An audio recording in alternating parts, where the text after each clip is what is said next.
YouTube. It's time for day 14. I had to check, of the 31 Days of Tarot Challenge, hosted by Ethany. You can see all the prompts in the link in the description below, and you can also search for the hashtag to see what other YouTubers are saying to these prompts. So today's question comes from Elizabeth Harkin, and it is, which tarot decks give you the most insight by way of imagery and symbology of the cards rather than intuition or basic tarot knowledge?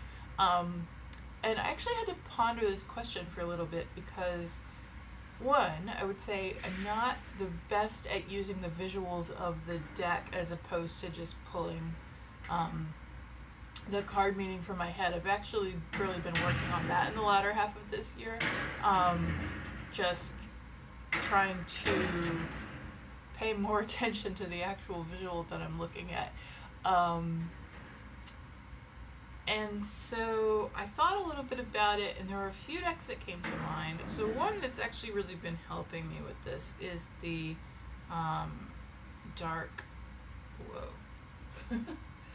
the Dark Days Tarot.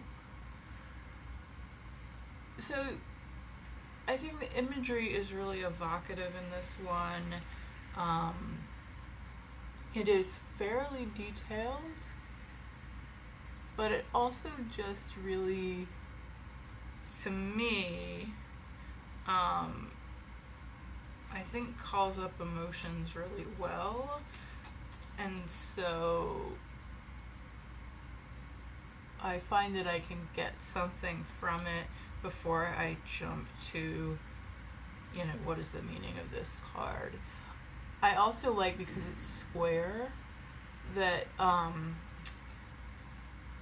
the way that the cards end up oriented towards one another, and because there's so much sort of motion and direction in these cards, that when you put them next to each other in different orientations, it really tells a story visually. And I really like that about this deck. So the next one I haven't worked with very much. I'd like to work with this more this year, but this is the Osho Zen Tarot. And I almost, when I use this, don't even want to think about this sort of standard interpretation, because the images are so evocative, and then you have a keyword. And I guess I don't normally like keywords if I am working with a tarot deck and I really want to, just work with it as tarot and use the meanings that I know the way I normally interpret the cards. But I'm kind of become more flexible in that if I let go of that with a certain deck, sometimes I'm just reading the deck as itself. So like I can see something like this image, postponement. This is such a clear feeling, and I don't even necessarily have to think about, okay, the gray I think is swords, the 4, okay, that's 4.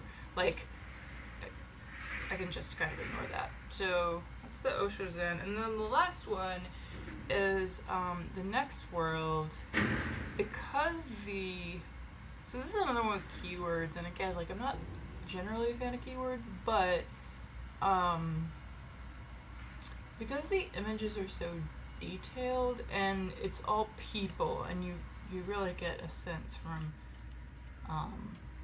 the person and their context as it's drawn, that sometimes I don't really want to turn to my normal interpretation of the card. I just want to think about, what does it mean that I'm getting this particular person in a reading? So there you go.